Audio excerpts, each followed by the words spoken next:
একলা জীবন একলা মরণ, একলা চলতে কিসের ভয়। এ দুনিয়ার মানুষগুলো কেউ তো বন্ধু নয় গো, এ দুনিয়ার মানুষগুলো কেউ তো বন্ধু নয়। আবার বন্ধুরা আমার কথা বলতে আরম্ভ করলাম, রে আল্লাহর বান্দা বান্দিরা, আল্লাহ আপনাকে চিনি দিচ্ছে যাদেরকে এত ভালোবাসছো, যে দুনিয়ার সঙ্গে এত মহব্বত করেছো। বান্দারে, এ দুনিয়ায় কেউ থাকবে না, আর যাদের জন্য এত কামাই করলো তোমাকে কেউ সাপোর্ট করবে না। তোমাকে সাপোর্ট করার একজন আছে, যার নাম হলো মুহাম্মদুর রাসূলুল্লাহ সাল্লাল্লাহু আলাইহি ওয়াসাল্লাম। ভাই সকল, যারা আমার জন্য আপনার জন্য অপেক্ষামান হয়ে আছেন, অপেক্ষা করে আছেন, তাদেরকে ভুলে গেলাম। আর যাদের জন্য আমাদের জাহান্নামের ঘানি টানতে হবে, তাদেরকে আপনজন মনে করে আল্লাহর কাছ থেকে বন্ধুত্বকে সরিয়ে নিলাম। আল্লাহ বলছেন, যাদেরকে চিনোনি তারাকে তোমরা চিনে নাও। ওরা হলো কি, তাদের কাছ থেকে ফিতনা তৈরি হয়। মেয়ে জাতির কাছ থেকে ফিতনাটা তৈরি হয়, এটা আপনাকে কথা বুঝাবার কথা। মা বোন রাগ করিয়েন না, আবার বলছি, ফিতনাটা মেয়েদের কাছ থেকে তৈরি হয়। কি করে ফিতনা তৈরি হয়? ও বাপ, স্ত্রীকে যদি বেশি ভালোবেসে নেন, মেয়ে জাতিকে বেশি সম্মান দিয়ে দেন, ওই মেয়ের কাছ থেকে কিছু কিছু কথা, অবান্তর কথা ছুটে আসে, যেই অবান্তর কথার জন্য পুরুষেরা হালাক হয়ে যায়, ধ্বংস হয়ে যায়। বুঝতে পারবেন না আপনার স্ত্রী, আপনার মা, আপনার বেটি আপনাকে কি পরামর্শ দিয়েছে। এখানে বলতে পারবেন কত ছেলে হালাক হয়েছে বলা যাবে? আমি আপনাকে চিনিয়ে দিই। আল্লাহর বান্দা, যাদেরকে আপনি ভালোবাসছেন, ভালোবাসা দেখাচ্ছেন, এদেরকে আপনি ভুল পথ রচনা করে দিয়েছেন। কি করে? মেয়েদের কাছ থেকে ফিতনা হয় একটু বুঝে নেন। এখানে যতগুলো ডানে বামে আমার লোক দেখতে পাচ্ছি, কে কে বাপ মাকে নিয়ে 15, 16, 20 বছর থেকে নিয়ে সংসার করছেন, জুদা করেননি, জুদা হননি? কেউ আছেন? একটা, দুটা। ও আল্লাহর বান্দা, এতটি লোকের ভিতরে মাত্র দুটা লোক? বলে মাওলানা, অনেকেই আছে কিন্তু হাত দেখায়নি। যদি 10 জন লোক হাত দেখান, তো 90 জনই লোক হাত দেখাতে পারবেন না। বাপ আপনাকে জুদা করেনি, আপনি বাপ মাকে জুদা করেছেন। তার কারণ, টাকা ইনকামের পথ এসছে, 4-5 ভাই বোন আছেন, স্ত্রীর সঙ্গে পরামর্শ করলেন, আমার এত টাকা, পরিবার সবাইকে আমাকে নিয়ে চলতে হচ্ছে। স্ত্রী আপনার কানে মন্ত্র যাচ্ছে, আগো তুমি একলা কামাই করছো, আর তোমার 5 ভাই বোনরা সব খেয়ে নিচ্ছে, টাকাগুলো শেষ হয়ে গিয়ে একটু কৌশল করো। কৌশল শিখিয়ে দিল, আর আপনি পুরুষটা স্ত্রীর কথা শুনে কৌশলও চালু করলেন। বাপ মাকে সকালবেলাতে বলছেন, মা তোমার সংসারে আমি থাকতে পারবো না, আমি একলাই কাটবো, আমার 4 ভাই বসে থাকবে, সংসার চলবে না। ফুসকানির উপর ফুসকানি, বাবা বাদিয়া ভাষা কিছু কথা বলছি। এই যে স্বামী স্ত্রীর পরামর্শ করে বাপ মা কাজ সকালে প্রস্তাব করলেন, মা তোমার সঙ্গে থাকা যাবে না, বাবাকে নিয়ে থাকা যাবে না, ভাইদেরকে থাকা যাবে না। আচ্ছা বলুন, কোন মা কোন বাপ হাসতে হাসতে ছেলে মেয়েকে জুদা করে, ছেলেকে জুদা করে না, চোখের পানি দিয়েই বিদায় দেয়। আচ্ছা বলুন, মা যদি চোখের পানি ফেলে দেয়, আপনি জান্নাতের আশা করছেন? মাকে বুঝান, মাকে বুঝান। না বুঝিয়ে জান্নাত পাওয়া যাবে না। জান্নাত অত সস্তা জায়গা নয়। ও আল্লাহর বান্দা, আপনাকে বলতে শুরু করেছি, আপনি নিজে যা সিদ্ধান্ত করেছিলেন, আপনার সিদ্ধান্তকে আটটু কড়া করে দেওয়ার জন্য আপনার স্ত্রী যথেষ্ট ছিল। আপনাকে বুঝিয়ে বুঝিয়ে বুঝিয়ে বুঝিয়ে বাপ মা ভাই বোনের কাছ থেকে আলাদা করেছে। এটা হলো ফিতনা। আপনি প্রশ্ন করবেন, মাওলানা এ কেমন জানি ওয়াজ আপনি শুরু করলেন, কেমন করে পুরুষকে কাট করে দেয়? হ্যাঁ গো বন্ধু, হ্যাঁ, এই করে করে আপনাকে কাট করে দেবে। আল্লাহর বান্দা, আপনাকে কেমন করে বোঝাবো? মেয়েদের কাছ থেকে বড় বড় ফিতনা তৈরি হয়ে যায়। রে আল্লাহর বান্দা বান্দিরা, বানী ইসরাইলের যুগে মেয়েদের কাছ থেকে ফিতনা চালু হয়েছিল। নবী মুহাম্মদ সেটা প্রমাণ করছে। সচল একটা কথা আমাদের জানা, যে কথাটা জানাবার জন্য সিদ্ধান্ত নিয়েছি। বন্ধুরা আমার, আপনারা আমরা মেয়ে জাতির প্রতি পাগল হয়ে গিয়েছি, যে পাগলের জন্য আল্লাহকে ভুলে গেলাম। আল্লাহ বারবার প্রশ্ন করে বলছেন, মা গররাকা বিরব্বিকাল কারীম, বান্দা বলো তো কোন কোন জিনিস আমার কাছ থেকে তোমাকে দূরে সরিয়েছে? তো 1 নম্বর দুনিয়ার মহব্বত, আর 2 নম্বর হলো মেয়ে জাতির মহব্বতের জন্য আল্লাহকে বড় ভুলেছি। কিন্তু নবী মুহাম্মদুর রাসূলুল্লাহ পড়ুন সাল্লাল্লাহু আলাইহি সাল্লামের একটা ইতিহাস আপনাকে শোনাবো। ও বাবারা, ও দাদারা, এখানে যতগুলো মানুষ বসে আছেন, সবাই কিন্তু আমরা স্ত্রীর সঙ্গে জীবন কাটাচ্ছি, যারা বিয়ে করেছি তারা। আচ্ছা, এতগুলো লোকের ভিতরে একজন কোন আল্লাহর প্রেমিক হাত দেখে বলতে পারবেন, মাওলানা আমার স্ত্রীর সাথে জীবনে কোনোদিন আমার ঝগড়া হয়নি, এরকম কোন ফেরেশতা আছেন নাকি? ওই গো, না আপনি হাত দেখাতে পারেন না, আমিও পারবো না, হাত নামিয়ে নিলাম। তার কারণ মাঝে মাঝে কাশ্মীর পাকিস্তান চলে, আপনাদেরও নাকি? আপনারা হাত দেখালেন বুঝে নিয়েছি। কাশ্মীর পাকিস্তান চলে।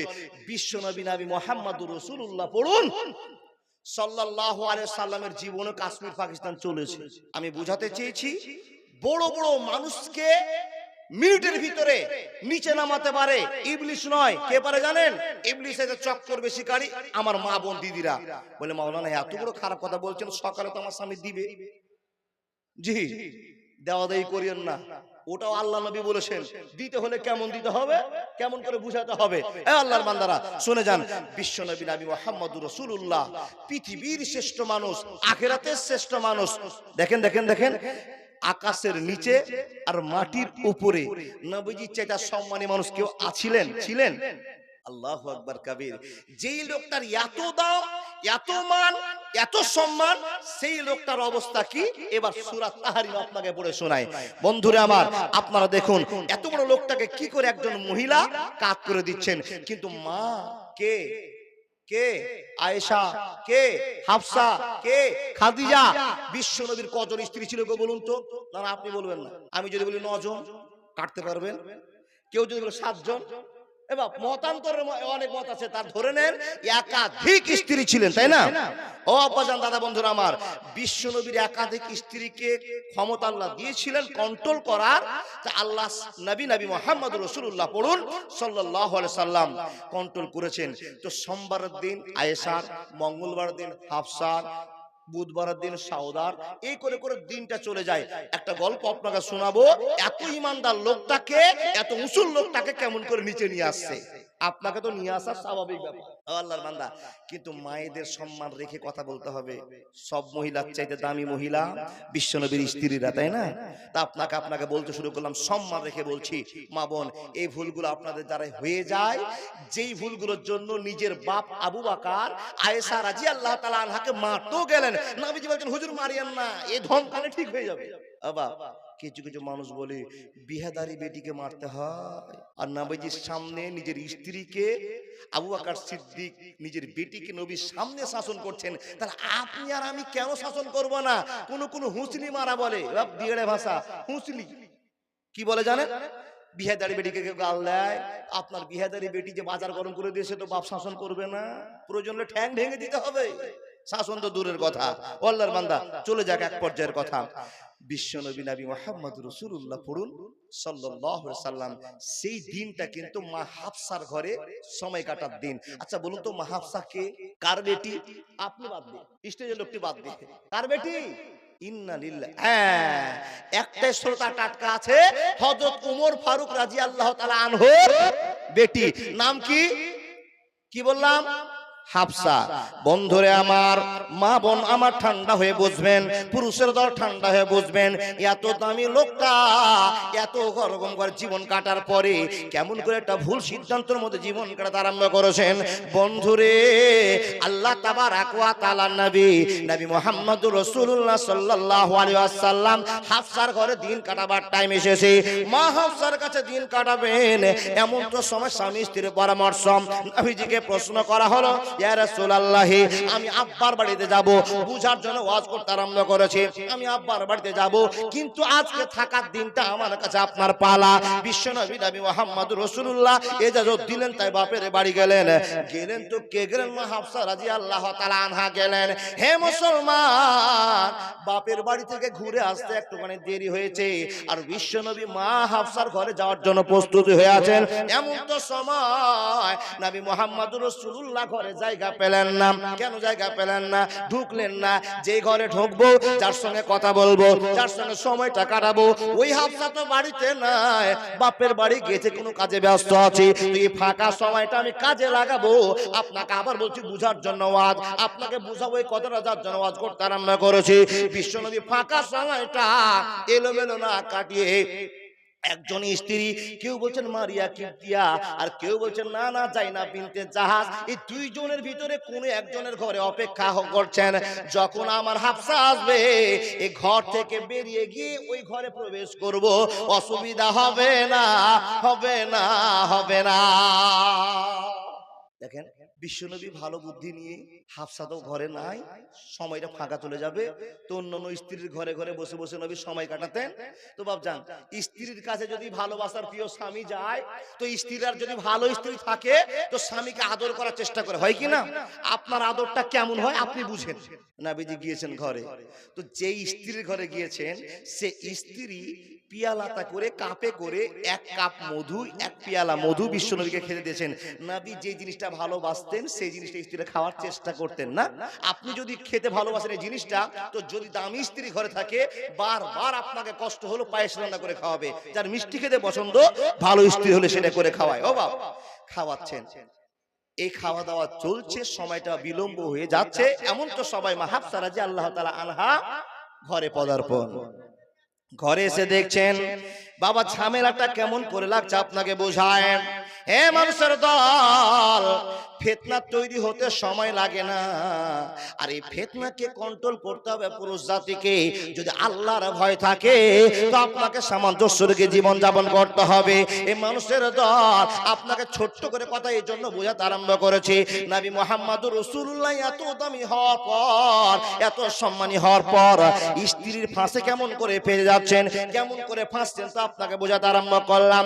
যখনই বিশ্বনবী মধু খেয়ে মা হাফসার ঘরে যাচ্ছেন রে বন্ধু, এমন তো সমাতে মা হাফসা এমন একটা অভিনয় করে বলছেন, এমন একটা অভিনয় দেখাচ্ছেন, যে অভিনয়টার কথা আপনাকে না বললে ওয়াজ ক্লিয়ার হবে না।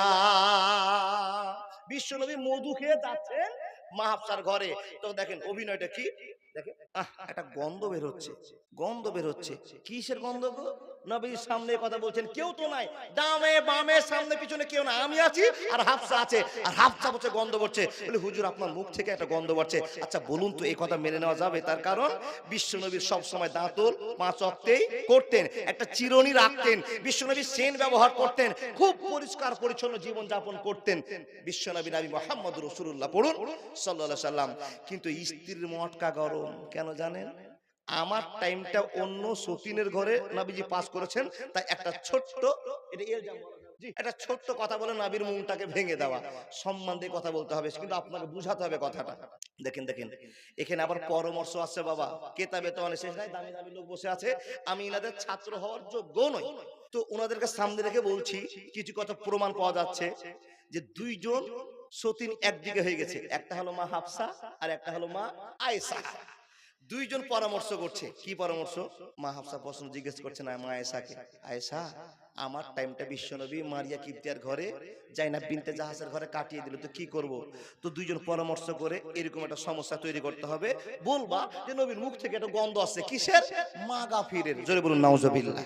বন্ধুরে আমার, এত ফ্রেশ লোকটা, এত দামি লোকটা, এত ভালো লোকটা, স্ত্রীকে খুশি করবার জন্য যখনই যাওয়া, আর মুখ ধরে বলছেন না দিগো একটা গন্ধ আছে, মাগাফিরের গন্ধ।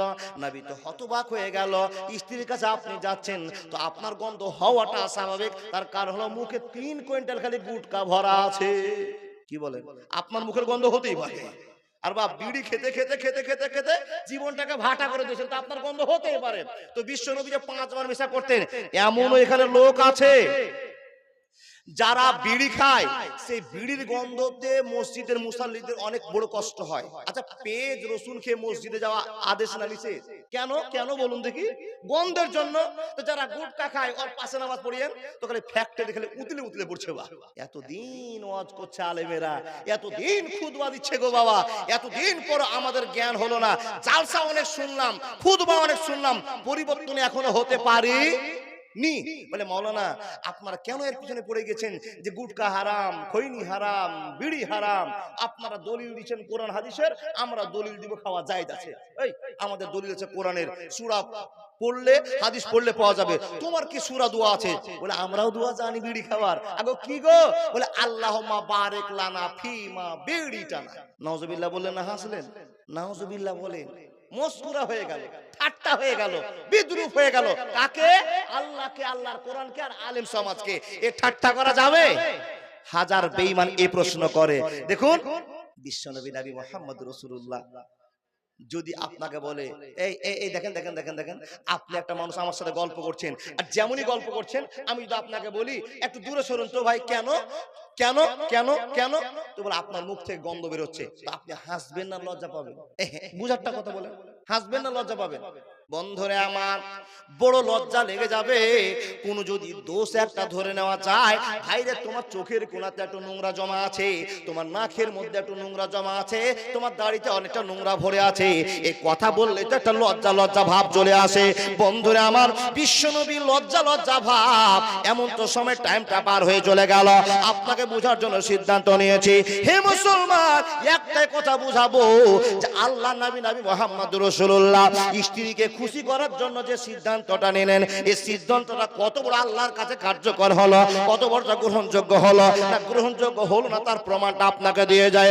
মুসলমান, বিশ্বনবী দেখলেন স্ত্রীর মনটা বড় ভারী ভারী হয়ে আছে, আর একে তো একটা কথাবার্তা খারাপ পেয়ে গেলাম। হে আল্লাহর বান্দা বান্দিরা, স্ত্রীর মুখটা বড় ভারী হয়ে আছে, এখানে যতগুলো পুরুষ বসে আছেন, স্ত্রীর যদি মুখ ভারী থাকে তো স্বামীরা কোনদিন শান্তি পাবে না। কোন একটা ক্ষেত্রে গিয়ে বাবা ঝগড়াঝাটি হতেই পারে, তো স্ত্রী যদি খালি রাগ করে নেয় তো সারা দিন মনে হচ্ছে এই বেটার হাই টেম্পার উঠে আছে। কোন বেটা? যে বেটা ঘোষণা খেয়েছে। ও বাবা, স্ত্রীকে খুশি করবার জন্য আল্লাহ নবী কাছে গেলেন। এ হাফসা, তোমার সময়টা আমি গেলাম মারিয়া কিপ্তিয়ার কাছে কিংবা জাইনাব বিনতে জাহাসের কাছে। হাফসা, রাগ করিও না, আর তুমি যে ভুলটা ধরেছো আমার কাছে গন্ধ বেরাচ্ছে, ওটা গন্ধ নয়, আমি তো কোন এমন জিনিস ব্যবহার করে যে গন্ধটা বের হবে। হাফসারে শুনে নাও, আমি ওখানে মধু খেয়েছিলাম, আর মধু যদি আমার মুখ থেকে গন্ধ বের হয়, মধুর গন্ধ যদি মাগফের মতো আটা হয়ে যায়, তো আমি কথা দিলাম কাউকে কথাটা বলিস না, আমি কোনদিন আর মধু খাবো না। কবরের আযাব কত কঠিন সইতে আমি পারিব না, মৃত্যু যন্ত্রণা কত কঠিন সইতে আমি পারিব না। হে দয়াময় এ রহিম, চাই যে শুধু তোমার করুণা, কবরের আযাব কত কঠিন সইতে আমি পারিব না। মুনকির নাকির আসবে ঘরে সুয়াল করিতে আমার কাছে, সেই সুয়ালের সঠিক জবাব আমায় ভুলিয়ে দিও না। কবরের আযাব কত কঠিন সইতে আমি পারিব না, কবরের আযাব কত কঠিন সইতে আমি পারিব না।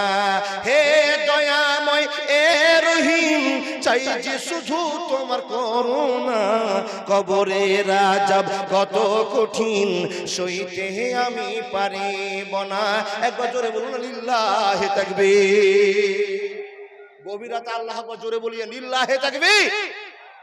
আল্লাহর বান্দা, বিশ্বনবী স্ত্রীকে খুশি করার জন্য বলছেন, এই মধু খেয়ে যদি আমার মুখ থেকে গন্ধ তৈরি হয় তো মধু আর খাবো না, তুমি খুশি হও, আর এই ভুলটা আমি আর করবো না। কোন ভুলটা? তোমার ফাঁকা সময়টা কাউকে দিয়েছিলাম, এই টাইমটা করবো না বাবা। মানে এক কথায় স্ত্রীকে খুশি করার চেষ্টা করছেন। স্ত্রীকে খুশি করতে গিয়ে যে মিস্টেকটা হলো, সেই মিস্টেকটা হলো মধু আর জীবনে খাবো না।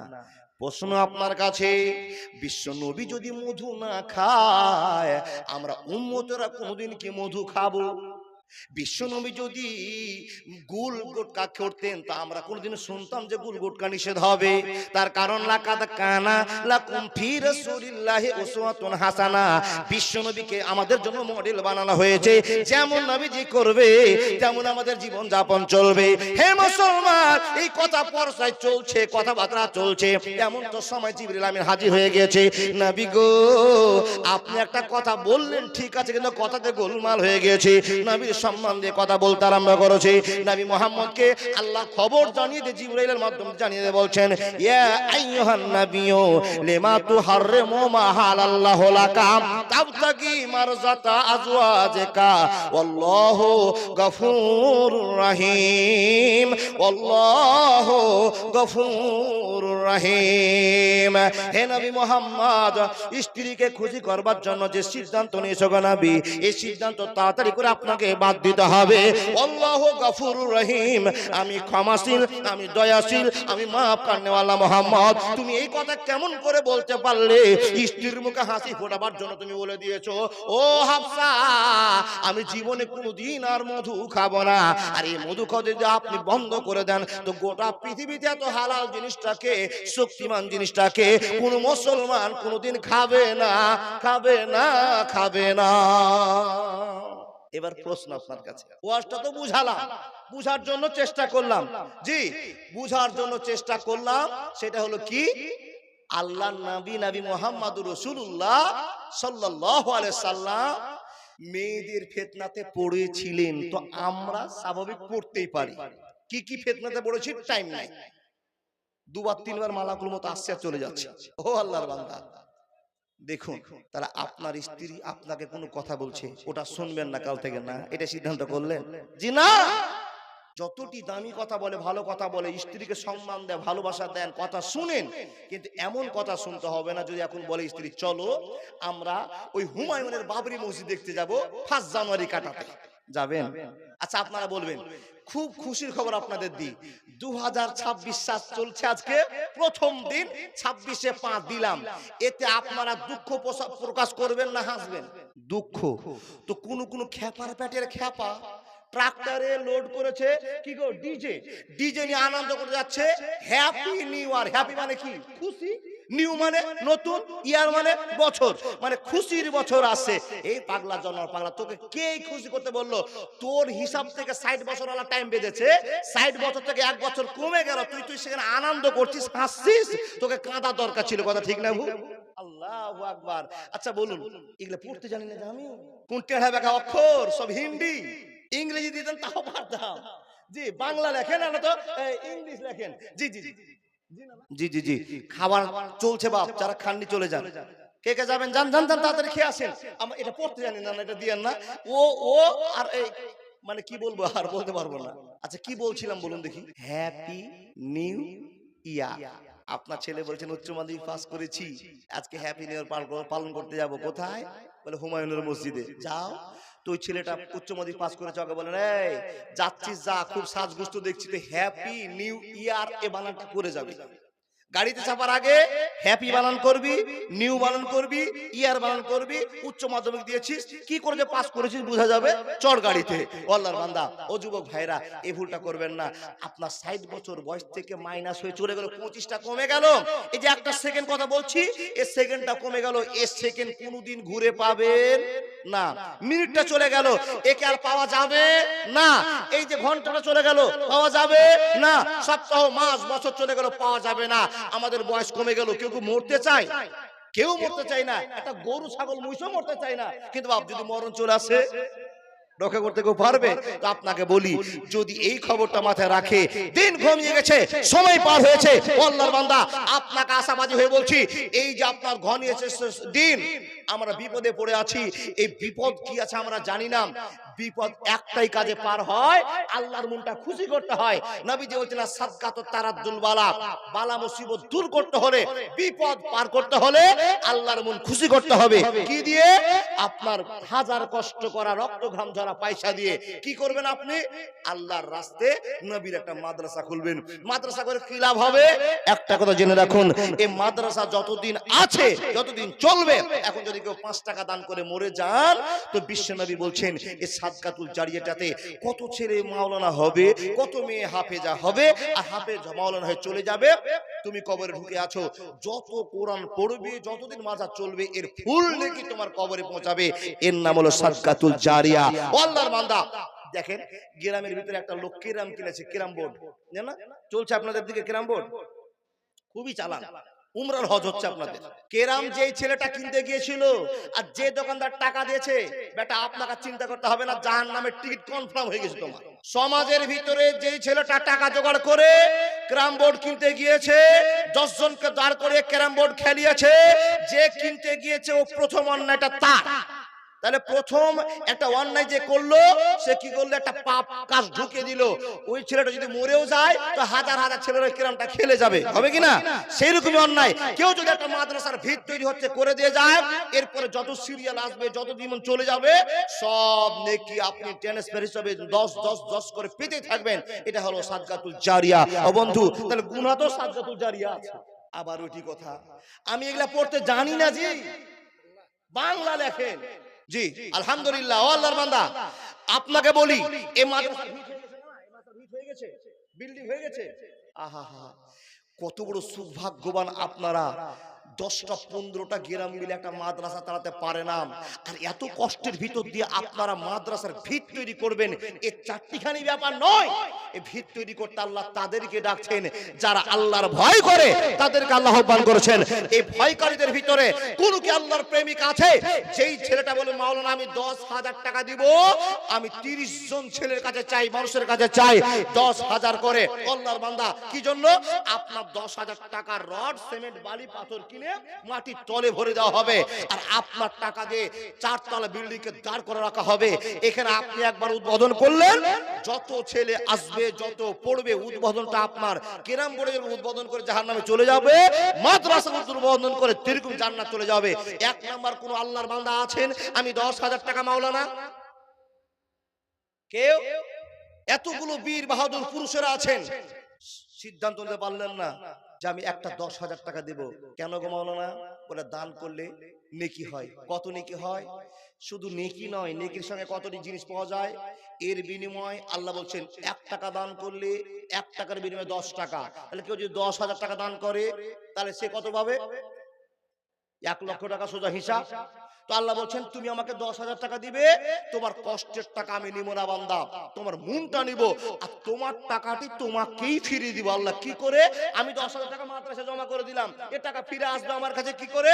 বলে বান্দা তুমি দিল্লিতে কাজ করতে যাবে, প্রতি মাসে 15,000 টাকা কামাই হয়, হঠাৎ করে ঘুরতে ঘুরতে আমি আল্লাহ তোমাকে ঠিকাদার বানিয়ে দিব, কোন কৌশলে তোমার কাছে 1 লক্ষ টাকার মালিক বানাবো তুমি জানবে না বান্দা, এ আমার বরকত। আচ্ছা বলুন, 30 বছর থেকে দান করে আসছেন, দান করে কোন লোক বলছেন আমি গরিব হয়েছি? আজ থেকে 30 বছর আগে যত অভাব ছিল, সেই অভাবের কোনো হালকা কারণও নয় আমাদের এলাকায়। কথা ঠিক না ভুল? তাহলে ওই যুগে 30,000 টাকা মাত্র মাদ্রাসায় যার সাথে উঠতো, আর এখন 30 লাখ টাকা উঠে দিয়ে কেউ গরিব হয়নি, বরকত পেয়েছে।